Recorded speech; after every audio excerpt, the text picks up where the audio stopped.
I hope you're having an amazing day. My name is Colin, and in this video we're going to have a look at the crypto game Moonfrost.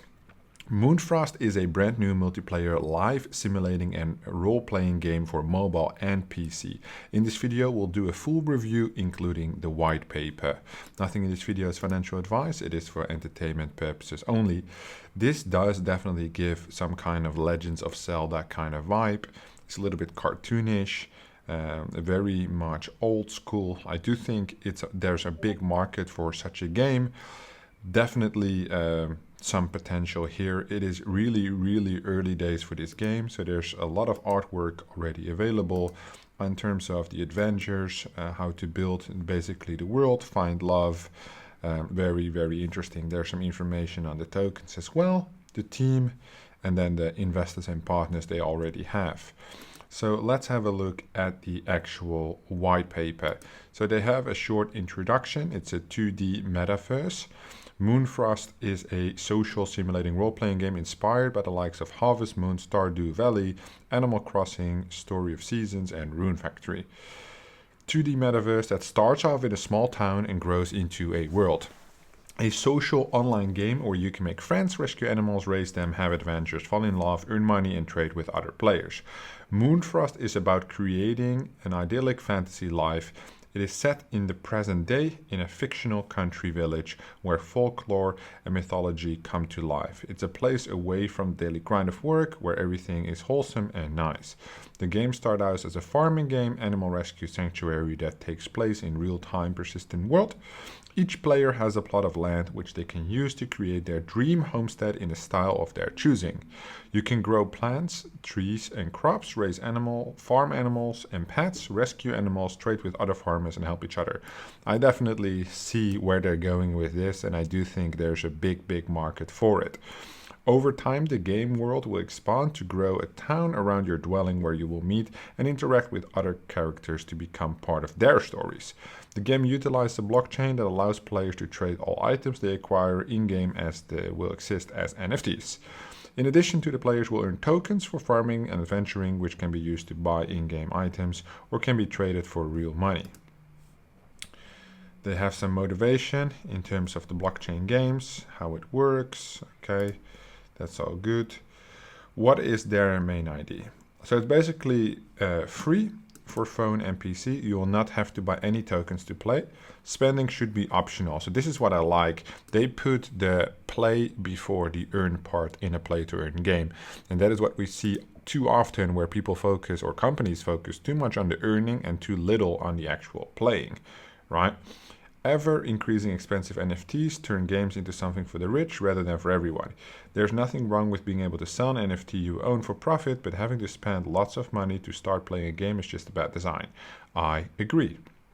The aim is to make an immersive world that players enjoy spending time in and are happy to return to every day. The gameplay should be a chore or stressful. The core gameplay, yeah, it's like you just want to hang around with friends. Do the tasks that you like to do to build your perfect homestead. I do get it. I think we're kind of on the same line here in terms of what the game would look like and what the potential therefore is. There are currently no social farming. Okay, that's also interesting. So I like to see the gameplay. The game is set in the present day in a fictional world called loosely based European country village. Later expansions to the game will allow players to base themselves in a country of their choosing. You start out with the fixer-upper in what seems like a lovely place, it just needs some work.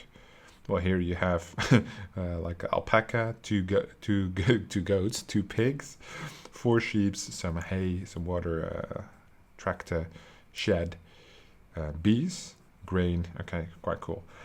The gameplay is open-ended and players are encouraged to spend their time growing things in their garden, customizing their home, interacting with the villagers, carrying out activities. All right. And what happens to the world? Because you should be able to venture into the world, right?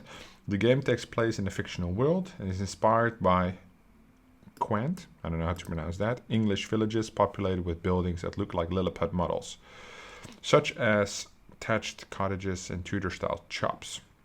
It's surrounded by rich countryside and woodland. There's woods, caves, beaches, the ruins of abbey, and a castle, stone circle, a stately home, a little town square with a market, a post office, a pub, and a chapel. The game world takes place in real time. This means the world persists even when you aren't playing. There are seasons and weather, wind, rain, snow, and sun. Leaves grow, and trees in spring and fall in autumn. Alright, that's quite cool. I'm just wondering, yeah, is this like one homestead or is this the... No, this is one homestead because these are the barns for the animals and this is the home. Okay.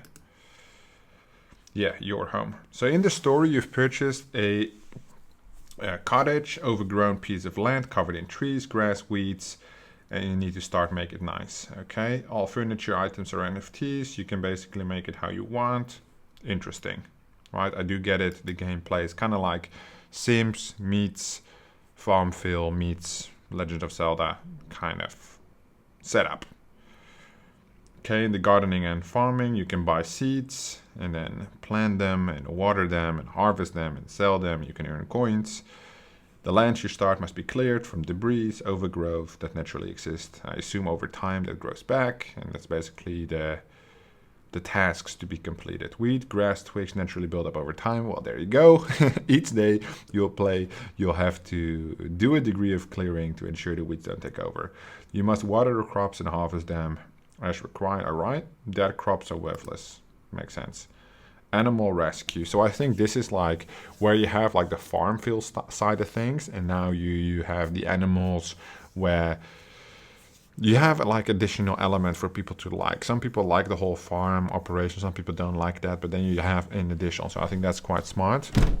Rescue animals. As a unique feature, players will be able to adopt real-life animals into the game.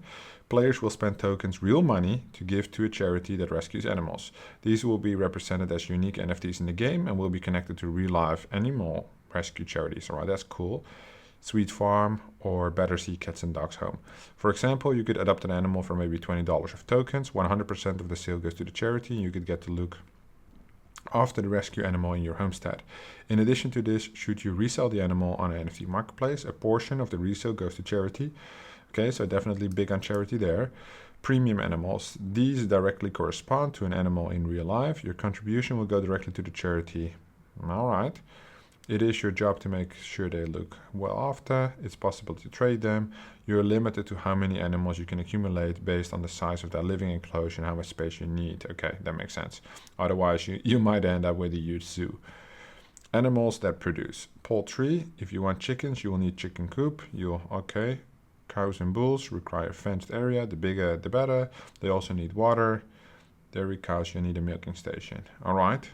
Animals that don't produce. Pigs. Pigs require time with feeding though. They're raised as pets. Okay, their wool can be collected. So there's definitely aspects in game to each of these animals. They all have a benefit, but they do have specific requirements as well. Then there's also a wildlife portion of things. Birds. Okay, you can purchase a bird feeder. Different birds eat different things. Okay, so they don't eat your crops. All right, that makes sense. They live in trees. You can feed them. They will also dig up your bulbs and eat them. They appear about the house. That you might be dust there. Okay. The narrative.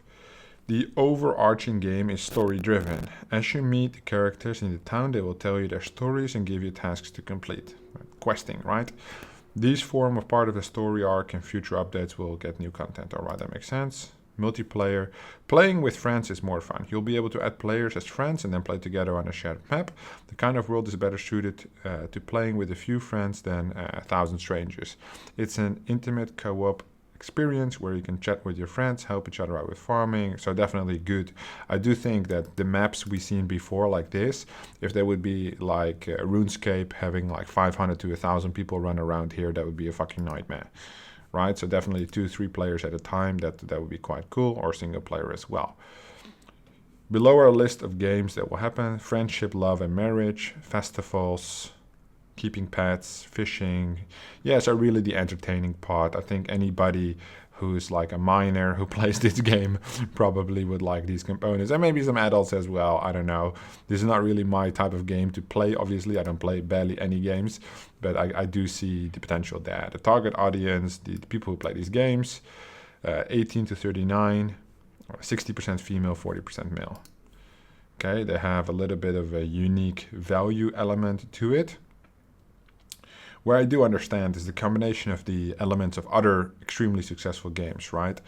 They take components of other best-selling games, combine them, add the NFT element, add the charity element, add the blockchain play-to-earn components, and then run it as a mobile-first setup. Definitely interesting, definitely a lot of potential. Curious to see how that goes. The goals are quite simple. To become the market leader in the casual social sim genre, be the first to do it successfully in the crypto space. Okay, that's like the biggest advantage, I would say. To be known as pioneers of what we call free-to-play, proving you can make successful premium game experience and release it for free, supported by additional layers of NFTs to maintain fair gameplay for all, to raise money for good causes, to set a new standard, help to destigmatize the bad reputation of crypto gaming and NFTs by building a good, honest product. I don't think crypto gaming has a bad reputation at all, but okay. How do you make money though? Because I see you try to give away a lot of money to charity, which is cool. But how is the money being made? All right, launch of the product. The ambitious long-term plan. It's sensible to test the waters first, starting small. There's no point making a massive game if nobody wants to play it. 100% agree with this. Start with the basic and add features later on. Center of the game is your homestead, the plot of land. The focus will be landscaping, farming, acquiring and looking after animals, house customization. The bigger plan. Add content, the gameplay is designed, there will be daily, weekly, monthly updates, okay. Technology being used, don't really care too much about that, okay. Because I'm not like a tech kind of guy. So tokenomics. Frost is the governance token, the main token, okay. It will be sold in the pre-sale in order to raise funds to develop the game. Okay, I would love to know when that's going to happen. And then quid is the basically inflationary in-game token. Okay, all clear.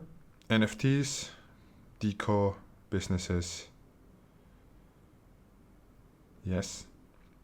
Rescued animals. Staking and yield farming on their tokens, obviously. Yeah. Play to earn components. Quids are minted as you play, return for producing crops. There's a limited amount how much you can earn to protect the economy. Bots are banned and players caught using them get penalized. Okay. How? I would like to know. Quids are tradable tokens. Okay. Long term. Okay. So quids are tradable token, can be traded on decentralized exchanges, underlying token, e.g. Serum, to support the underlying token Serum, okay?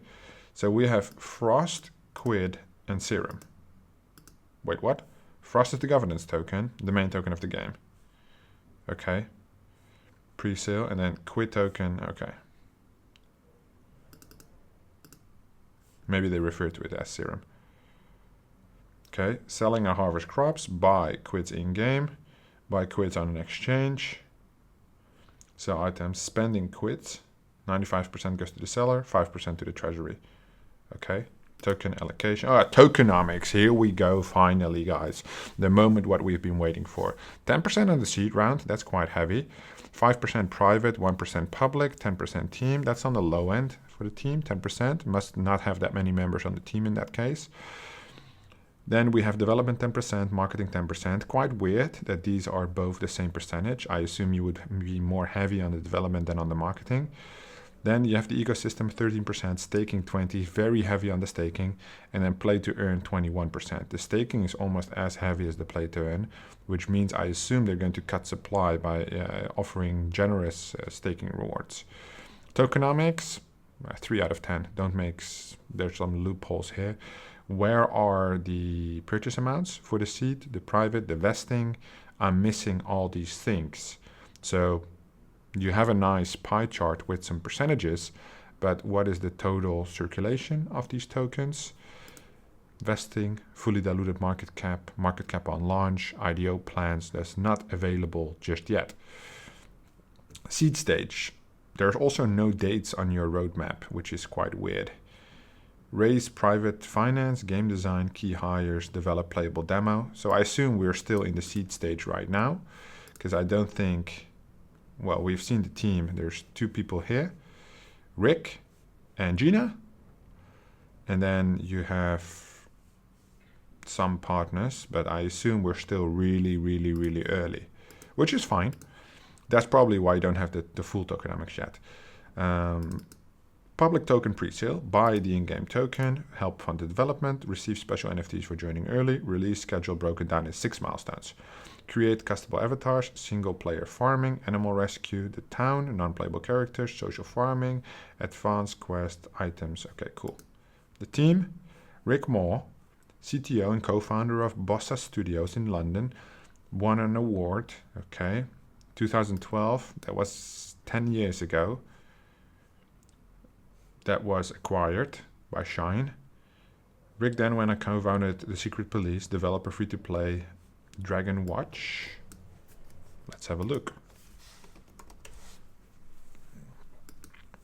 Is it called Dragon's Watch? They called it Dragon Watch, so that's probably not the same thing.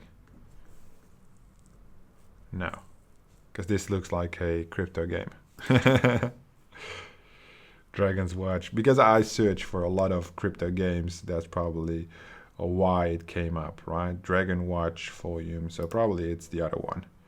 Probably it's this one. Dragon Watch.